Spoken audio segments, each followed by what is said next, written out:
And we're back to the program. This is Gerald Glassford from Pop Culture Cosmos and Game Source. We truly appreciate everyone out there being part of the broadcast here today. I want to thank everybody, not only on the podcast radio network, but our entire lineup of downloading and streaming options for tuning in to us today. We truly appreciate it. And I just wanted to take some time out today to talk a little bit about some mixed martial arts. And who better to talk some mixed martial arts than, well, actually one of the best mixed martial arts podcasts that's available on the internet today. It is the Punched Out podcast. It's the Punched Out podcast, now available on Apple Podcasts, Libsyn, Stitcher, and Google Play. And I'm here. I just want to thank him so much for being part of the broadcast here today. He is the host of the Punched Out podcast. It's Dylan Manus. How are you, Mr. Manus? How are you doing today? Just so great to have you on the show. Thank you for having me on, sir. How are you? I'm doing well out here in Vegas. It's already, the hype's already going down. It's a great pleasure to be here indeed. And it's with all the stuff that's going on with Mayweather and Mcgregor, it's going to be just a barn burner to come this weekend. You know, Vegas gets wild when the big fight comes around. And first thing I want to get into is this fight, this mega fight, which some are not calling a mega fight. They're calling it something else. But obviously a lot of money is going to change hands. There's big pay-per-view theaters around the country going to be tuning into it. Everybody's going to be watching with great interest. I want to ask you first, as someone who follows the MMA scene probably better than anyone out there, I'll tell you what, is there a chance that Conor McGregor, who, I mean, if you listen to him, he'll have Floyd Mayweather down in 2 rounds, but is there actually a chance for Conor McGregor to not only survive the fight, but actually come out on top this weekend? So here's how I broke it down. I broke it out on my show, and I broke it down to some other people that's got with me to break it down. The way I see it going down, Conor's best chance of winning, his chances go up exponentially in the first 4 to 5 rounds. I think you just watch the slippery slope of Conor McGregor just kind of fall to the style that we've seen countless fighters fall to over and over with Floyd's movement, his tactical style of point fighting that he does. So I think within the first 4 to 5 rounds, there's that chance that definitely has. If I see it happening within that, I think it will be of a left hook, probably stepping off of a punch that maybe overthrows, maybe a Jose Aldo type thing. But I think it'll be a fading away left hook. That's actually a very good observation, because the people that said that McGregor might have a chance is because he may go in with an unorthodox style. Obviously, that's something that Mayweather may not have seen for a while, or has not seen at all as far as that type of style is concerned. So definitely that's a good way of approaching it with the left hook. Mayweather right now is the heavy favorite. Actually, at one time he was much, much stronger than that, but the money is coming in on McGregor's side, right over left, hand over fist, and it's just coming right now. The odds are down now. It looks like as of about half an hour ago, from the time of this airing in this interview, it looked like the Mayweather money line was down. He was a favorite from minus 500. McGregor was down to plus 385, and just I don't know. I think a lot of people are putting too much money on McGregor, but as far as it's nice to see that he's getting some love as far as the fight is concerned. But I really am wary of someone actually stepping in the ring into this type of format without a whole ton of experience, facing even what many consider Mayweather to be on the downside. Would that be correct? Uh, I guess that you could. I guess that you could say that it could be correct. Um, ah, it's Because hard to Mayweather, really yes, tell. he is still one of the best defensive fighters out there, but he is in decline. Is will be regardless most likely his last fight that he said. If he's taken it all seriously, he could still he should still be favored, quite substantially over someone that's relatively new in the ring. I feel that way as well. I mean, he's probably one of the best boxers to ever grace the ring. So when you bring somebody in that hasn't ever boxed before, he should be a favorite. But what a lot of folks that only are Mayweather fans got into their head is that because Connor's not a boxer, then he can't compete with Floyd. But they don't really they don't really look at Connor the way that the world looks at Connor when they have such a closed boxing mind. That's true. And that's the boxing world. And also when you center yourself around McGregor, that's his world as well, correct? Yeah, I think that anybody that is to doubt Conor McGregor for anything is they're just dead wrong. I mean, 4 to 5 years ago he was cashing a government check, and now he's fighting in one of the most highly paid fights in history. That's actually some great points, to from where he came from where he's been to how he got to the top of the UFC. When in boxing they say you always have a puncher's chance, and definitely if he can sneak in, like you said, a left hook or something that will confuse and cross up Mayweather, that definitely is whenever you're in there with two combatants like that, obviously that's always in play. But Mayweather, it's hard to go against Mayweather because of it's in the traditional boxing form. But you never know. It's like they're in the ring. They're anything is liable to happen, and with those two, anything just might. It's real hard. It's real hard to just really process a lot. But what you do have to realize is they got the smaller gloves. So I think that plays into Connor's favor a lot more because Connor's used to throwing the smaller gloves, even though the UFC are even smaller. But it also gives Floyd less of a glove barrier to block with. That's correct. It's going to the 8-ounce gloves, correct, from the usual 10 or 12-ounce. Yes, and I think that it also has agreed that Connor can use any type of glove. Originally, when this fight came out, it was said that he couldn't use any Mexican-made gloves. And when talking to boxers, and I ask them about why he can't use a Mexican-made glove, it's because they call Mexican-made gloves puncher's gloves, and they have a harder padding at the end and make the punches harder. So, from my understanding, they tried to outlaw the Mexican-made gloves out of Connor's favor, but I think they're back in with the 8 ounces. Well, that's definitely some great points because if he's able to get any kind of reach and slip the defenses of Floyd Mayweather Jr. and obviously try and get there and catch him with a blow with those lighter gloves, it could really, really make a difference, and it could actually end up surprising and shocking a lot of people. Well, that's some great points indeed from Dylan Manus.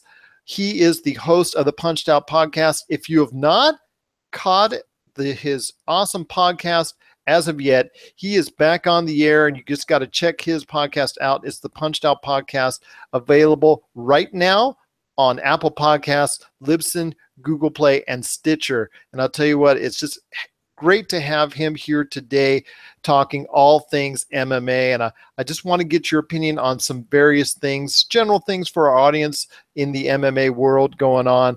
And first off, couple years ago, it was made major news. The Fertitas selling their interest in the UFC, something they literally just, you know, from the almost from the ground up that they built it up. You know, when they acquired it, it was not exactly in the best of shape at that time, and the UFC was. I know Dana White. You'll hear his stories about how it was back then, and I remember watching the UFC's original first few shows, and they were, like he said, you know, some real outlaw type deals, but it has transpired and grown. You know, that and MMA as a whole have grown into a huge industry. And a couple years ago, they were bought out for about $4 billion. So I ask you, 2 years later, seeing how the UFC has transpired over the past couple years with the rise and fall of John Jones, the rise and fall of Ronda Rousey, and also the different ventures that Conor McGregor has taken, what is your opinion on the state of UFC and the MMA as whole as it stands right now after that $4 billion sale? I think it was a great selling move for the Fertitas. I think that they did it at exactly the right time.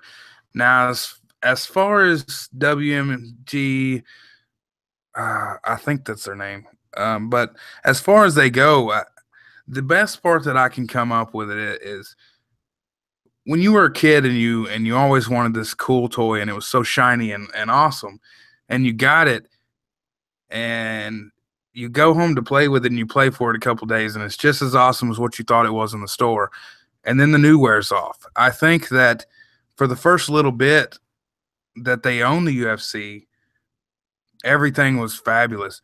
I mean, you had Conor McGregor just doing big things, Ronda Rousey coming back, just everything that was supposed to happen when they bought the UFC. As of late, we've seen some crumbling cards, just some unfortunate things. We've seen Conor McGregor away, the potential forever retirement of Rousey, GSP's, then he's not, and then he's coming back, and he's fighting Woodley, and then he's fighting Bisbing. So you don't really know who's going there, and the lack thereof of real just. I think they're having a bit of buyer's remorse. I think they bought that new toy and it was just as cool. Not anymore.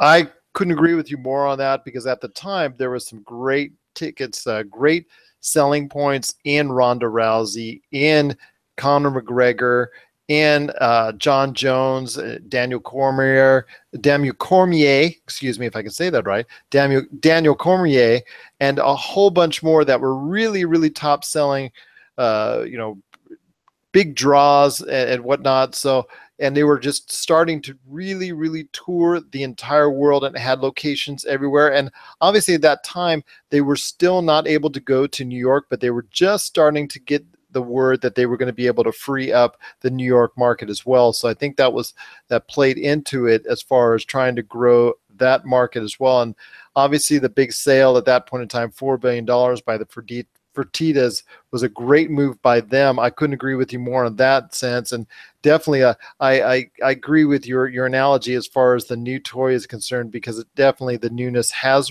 rubbed off quite a bit, especially with, you know, all the problems that some of the main fighters have had. And one of those is John Jones. John Jones recently was reported as one of the pre-fight drug tests that he took before his last fight, where he knocked out Daniel Cormier.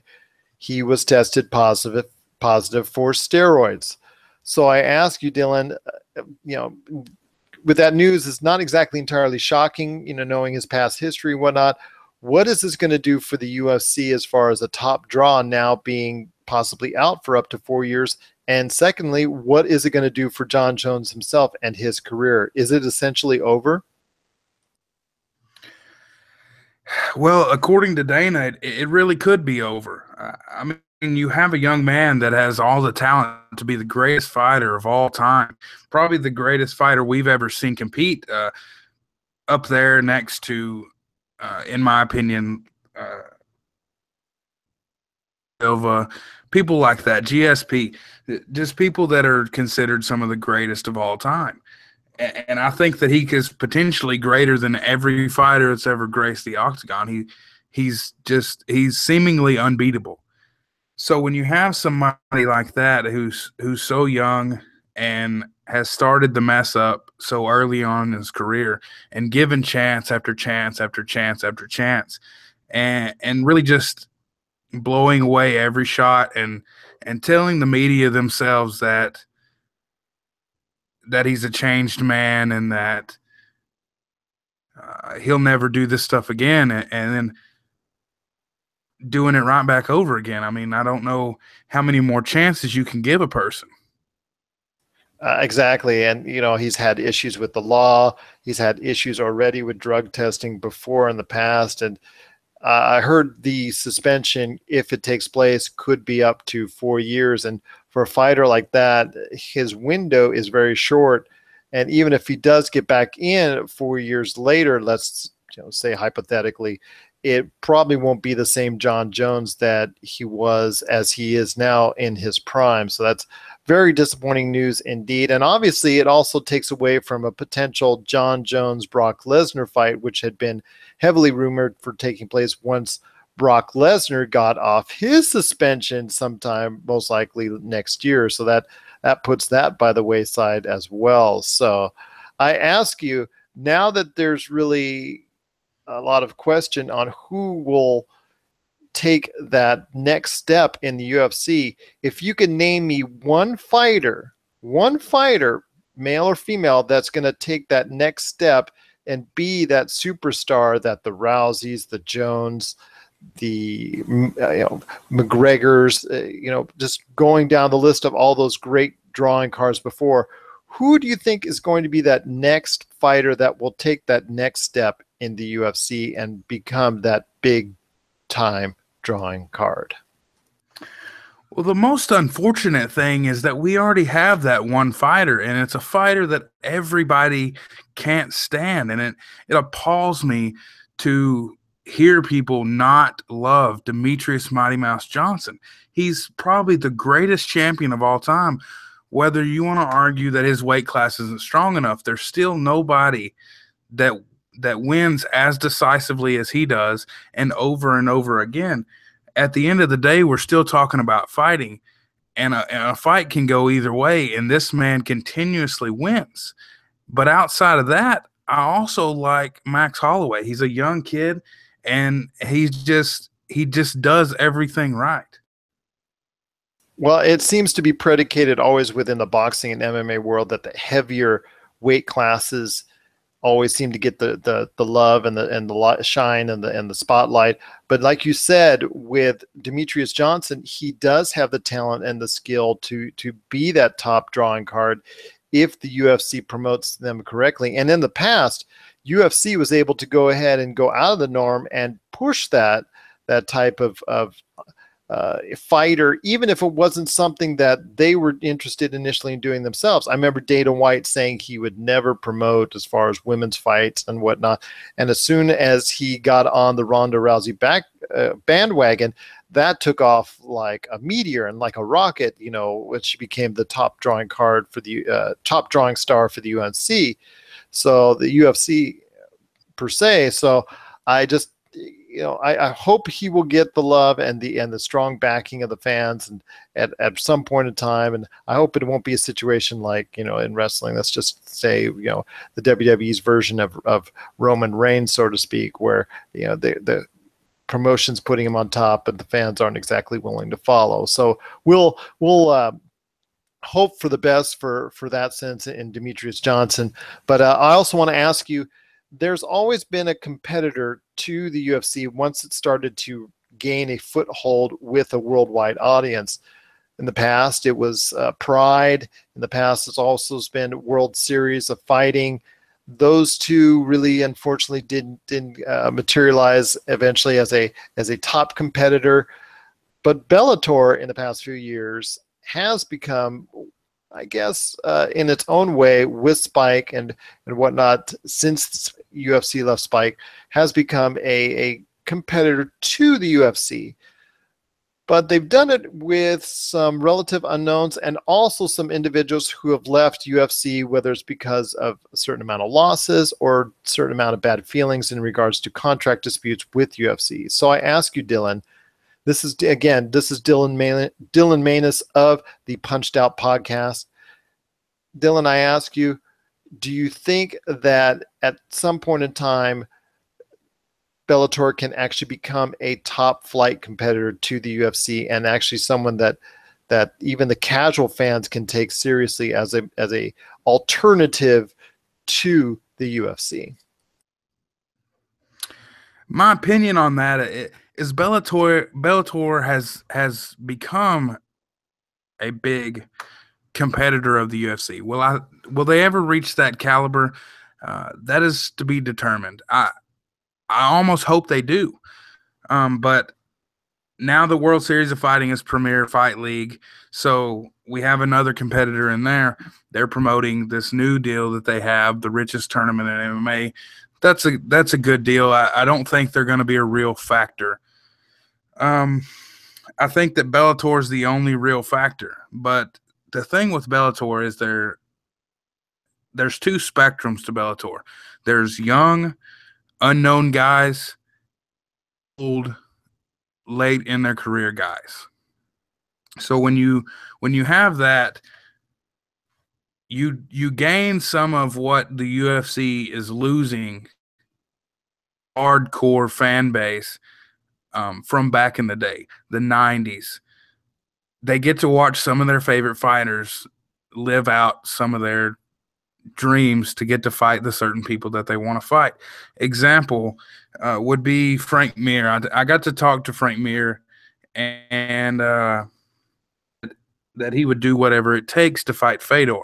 Now, that is before Fedor got knocked out his last fight, but he told me even if he had to leave the UFC, that he just wanted to fight Fedor before he retired. So, as we know, Frank has left the UFC, has signed with Bellator. So I assume that that's what he is chasing, as is everybody that's going back and fighting later on in their career. I don't know what Chael accomplish. I mean, we saw Tito fight, but then you got Ryan Bader and Phil Davis, who are still in some depth in their career. They got some time left, but a lot less time than probably Vanderlei or Tito's done, and Chael probably don't have much longer. Frank's probably got a couple fights, and if Fedor fights again, I guess he fights again. But just judging by his last performance, I wouldn't want to see that. But as far as them becoming a competitor,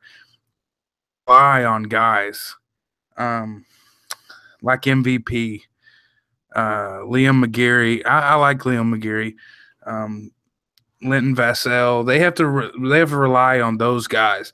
But what they were trying to do is put their eggs in that superstar blue chip wrestler basket, and it backfired on them with Aaron Pico.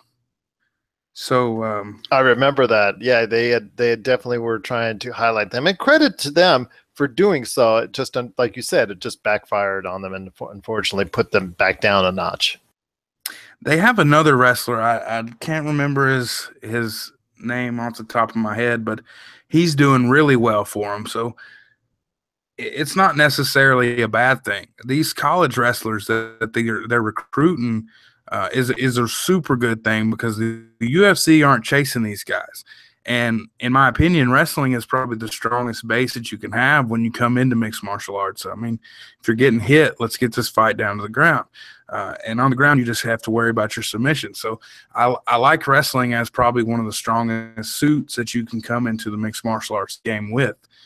So them picking up wrestlers, especially super high caliber wrestlers, is not a really bad idea. But they need some real superstar talent. MVP is a talent that Bellator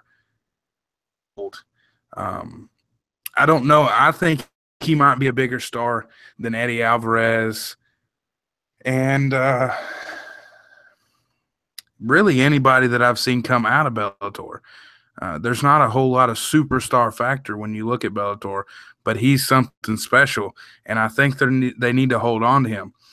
But what we really got to think is, my last episode, I talked to John Fitch. John is the ringleader for getting the Ali Act passed in MMA. I don't know if you're familiar with the Ali Act. He informed me a lot, and then I did a lot more research. But essentially, that would equalize the playing field as far as competing with other promotions. It would really equalize everything and take away such a dominant powerhouse. Well, there's some great points indeed from Dylan Manus of the Punched Out podcast. I'm hoping for the best. I would love to see a situation where Bellator gets itself on equal footing with the UFC. I'm hoping that day will come. Maybe some champions that they currently have, like Brent Primus and Rafael Carvalho. Rafael Carvalho will actually be able to take that next step and be able to be those drawing cards that Bellator sorely needs, and also Spike TV as well. So that's definitely something we can hope for with Bellator trying to become a bigger challenger to the UFC. I just want to tell you, Dylan, it's been a great pleasure having you on the show today. Any last thoughts on either the MMA scene or your podcast, and how people can get a hold of your podcast today on your awesome Punched Out podcast? Well, they can get me on Facebook. That's my most active spot. I have a Twitter. I do not have an Instagram, but you can find us on Facebook, the Punched Out Podcast. Give us a like, shoot me a message. Just let me know what you think about the show. You can get us by the link I usually share on my podcast page. It's a link to Libsyn, or you can get us on the I forget what they call it now, the podcast app for your iPhone, and you can get it on Google Play and Stitcher. I believe that's it right now, but I'd really appreciate everybody listening. Yes, Apple Podcasts. And that's right. That is Dylan Manus of the Punched Out podcast. That's now available. Get it today. Listen to all the episodes. He's got a list of great fighters he's had the chance to speak to that's going to be available. You can catch it right now on Apple Podcasts, Libsyn, Stitcher, and Google Play. Dylan, it's been a great pleasure having you on the show. And I tell you what, I'm hoping that we can, you can come back on the show in the future to talk MMA anytime you like, and I'm hoping you will do that, and definitely looking forward to having you on the Pop Culture Cosmos at some point in the future. I would absolutely love to continue to come on your show, and anytime you have MMA related questions, just shoot them at me, and I'd love to come on here and discuss things with you. Awesome indeed. So that's Dylan Manus of the Punched Out podcast. We truly appreciate him being part of the Pop Culture Cosmos and the PCC Multiverse.